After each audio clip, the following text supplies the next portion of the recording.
এবার ওর মন বলছি তো মন্দিরে ও তুলে দেখবে। ঘনাদা বলছে ঘনাদা পাতা গাছ, এটা সর্ষে গাছ, এইটা নিচেটা লাল শাক, ওই লম্বা লম্বা হলুদ ফুল আছে ওগুলো সর্ষে, আর এগুলো বোধহয় মূলো শাক নাকি তোমার? মূলো শাক, হ্যাঁ মূলো শাক, আর ওটা পালং শাক। এই বড় ঝাঁকা ঝাঁকাগুলো মূলো শাক, আর এই যে চওড়া পাতা একটা হয়ে আছে ওটা পালং শাক।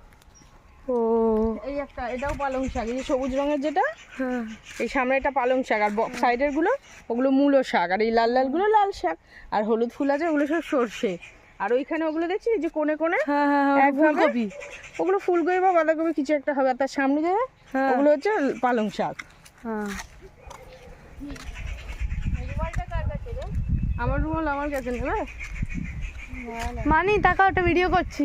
দাঁড়া এই দেখ, এই ছোট ছোট গুলো হচ্ছে মূল। এই মা কি সুন্দর কড়াই শাক, এইটারই কড়াই তুই খেয়েছিস, এইটারই শুটি। এই শুটিগুলো খুব ভালো লাগে খেতে, এদের কি সুন্দর লাগছে না, নীল ছোট ছোট ফুল। এটা কি ভালো লাগছে না কড়াই শাকটা, নীল ফুলগুলো? আমাদের তো এবছর খাওয়াই হলো না। কি সুন্দর নীল ফুল, এখান থেকে শাক কি ভালো লাগবে না, পুরো একদম কচি কচি। মানি তাকাও, কড়াই শাকগুলো কি ভালো লাগছে না, পুরো নীল ফুল আছে ছোট ছোট। ইউটিউবে ছাড়বো এটা। ছোট শুটি হয়, শুটিগুলো খেতে খুব ভালো লাগে কচি কচি।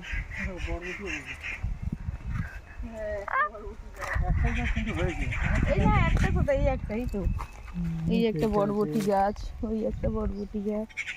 কপি পোকা ধরে গেছে,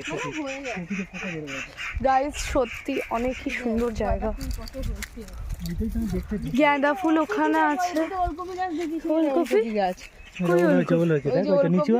ওল না ওলকপি, দেখতে যেটা তুই আর ঠাম্মি খেতে ভালোবাসিস। হ্যাঁ ওই যে ওলকপি। ও আচ্ছা হ্যাঁ, দাঁড়াও দেখাচ্ছি। ও বলে ওল না, ওটা ওলকপি। ওলটা এখান দিয়ে না, ওখান দিয়ে আমি দেখতে পাচ্ছি। ওলকপি খেতে খুব ভালোবাসে ও। আর ওলকপি ফটো তুলছে, ভগবান আমি কোথায় যাবো। এই ওলকপি, দিস ইজ ওলকপি গাইস। এগুলো আমরা খুব খেতাম ছোটবেলায়, দেখলে আসা লাল লাল গুলো তো। এই খাই না, আটা লেগে যাবে। এই তো এর মধ্যে একটা না মধু আছে, দাদা মধু আছে এর ভিতরে, আটাটা লেগে যাবে। এই মধু খাচ্ছে মাম্মা। ফেলে দিয়ে মনে আছে কিনা দেখি। হ্যাঁ এই তো মিষ্টি দাও না আমাকে দাও। চামচ নিলাম, জিভটা বার করবি। হ্যাঁ এর ভিতরে জিভ থেকে মিষ্টি লেগেছে। কে